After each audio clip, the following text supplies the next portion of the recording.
आखिर कौन थे रामायण काल के 10 सबसे खतरनाक और मायावी राक्षस। वीडियो में आगे बढ़ने से पहले हमारे चैनल को सब्सक्राइब अवश्य करें और बेल आइकन जरूर दबाएं। साथ ही कमेंट बॉक्स में जय श्री राम अवश्य लिखिएगा। आज हम आपको ऐसे राक्षसों के बारे में बता रहे हैं जिन्होंने श्री राम की सेना के विरुद्ध भयानक युद्ध किया था और श्री राम और उनकी सेना के द्वारा ये मारे गए थे। तो इसीलिए इस वीडियो को अंत तक अवश्य देखिएगा। आपने रावण के पुत्र मेघनाद और अक्षय कुमार के बारे में तो सुना ही होगा।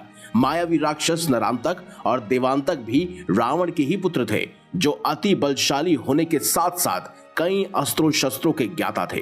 महावीर हनुमान और देवांतक का भीषण युद्ध हुआ था, जिसमें मायावी राक्षस देवांतक मारा गया और बाद में अंगद के हाथों नरांतक का वध हुआ था। लेकिन ये दोनों ही बेहद शक्तिशाली राक्षस थे, जिन्होंने युद्ध भूमि में कोहराम मचा दिया था। छठे नंबर पर है शक्तिशाली राक्षस अतिकाय।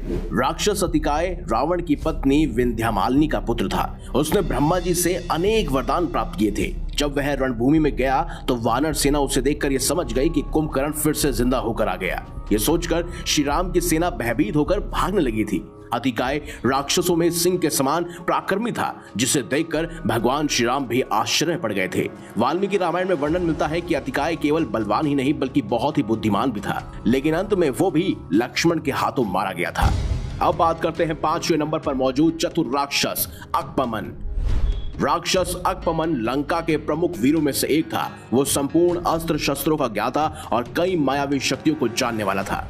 वही वाल्मीकि रामायण के अनुसार देवता भी उसे कभी भी कंपित नहीं कर सकते थे, यानी कि वो किसी से नहीं डरने वाला था, जिसके कारण ही उसका नाम अकपमन पड़ा। जब वह रणभूमि के लिए निकला तो समुद्र से ही हलचल मच गई थी और एक घनघोर युद्ध में ही महावीर हनुमान के हाथों ही अकपमन का वध हुआ था। अब बात करते हैं 4थे नंबर पर मौजूद सबसे शक्तिशाली राक्षस यानी कि मेघनाद की।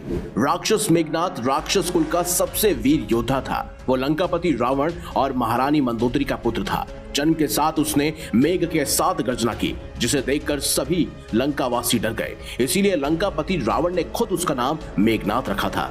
जन्म से ही उसमें अग्नि के समान तेज दिखता था। वाल्मीकि रामायण में वर्णन मिलता है कि एक बार रावण ने अपनी राक्षसी सेना के साथ इंद्रलोक पर आक्रमण किया तो देवराज इंद्र ने रावण को बंदी बना लिया, लेकिन मेघनाद अपनी मायावी शक्ति से अपने पिता को तो आजाद करवा के लाया, साथ ही साथ देवताओं के राजा इंद्र को भी बंदी बना लिया और तभी से उसका नाम ब्रह्मा जी ने इंद्रजीत रखा। वो सभी युद्ध विद्याओं में निपुण था। जैसा कि आप सब जानते हैं कि श्री राम और रावण के बीच हुए युद्ध में मेघनाद लक्ष्मण जी के बाणों से मारा गया था।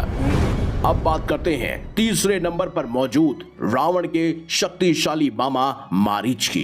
रावण का मामा मारीच ताड़का का पुत्र था और उसके आतंक से ऋषि विश्वामित्र तंग आ गए थे। विश्वामित्र की आज्ञा से श्री राम ने मारीच को एक ऐसा बाण मारा था कि वो कई हजार किलोमीटर दूर समुद्र में जा गिरा था। ये वही मारीच था जिसने रावण के कहने पर स्वर्ण मृग का रूप धारण किया था, ताकि रावण मां जानकी का अपहरण कर सके। अब बात करते हैं 2रे नंबर पर मौजूद शक्तिशाली राक्षस खर और दूषण की। खर और दूषण महाबलशाली राक्षस थे। ये दोनों ही रावण के सौतेले भाई थे। कहते हैं सुबर्णका ने सबसे पहले इन्हीं दोनों से नाक कटने का दुख सुनाया था और शूर्पणखा के अपमान का बदला लेने के लिए ही दोनों ने 14,000 से अधिक सेना लेकर पंचवटी में भगवान राम, माता सीता और लक्ष्मण पर आक्रमण किया था। वे दोनों धनुष, बाण, फरसे, खड़ग, गदा, तलवार और मूसल जैसे अस्त्र शस्त्र के ज्ञाता थे। श्री राम ने अपने वनवास काल के दौरान ही इन दोनों को सेना सहित मार डाला था। अब बात करते हैं पहले नंबर पर मौजूद सबसे शक्तिशाली राक्षसों की, यानी कि माल्यवान, माली और सुमाली। माल्यवान, माली और सुमाली तीनों ही सुकेश नामक राक्षस के पुत्र थे। तीनों अत्यंत बलवान और अति शक्तिशाली थे। वे तीनों कहते थे कि मैं ही विष्णु, मैं ही रुद्र हूं, मैं ही सृष्टि रचयिता ब्रह्मा हूं। तीनों के आतंक से देवता और ऋषि भी परेशान रहते थे।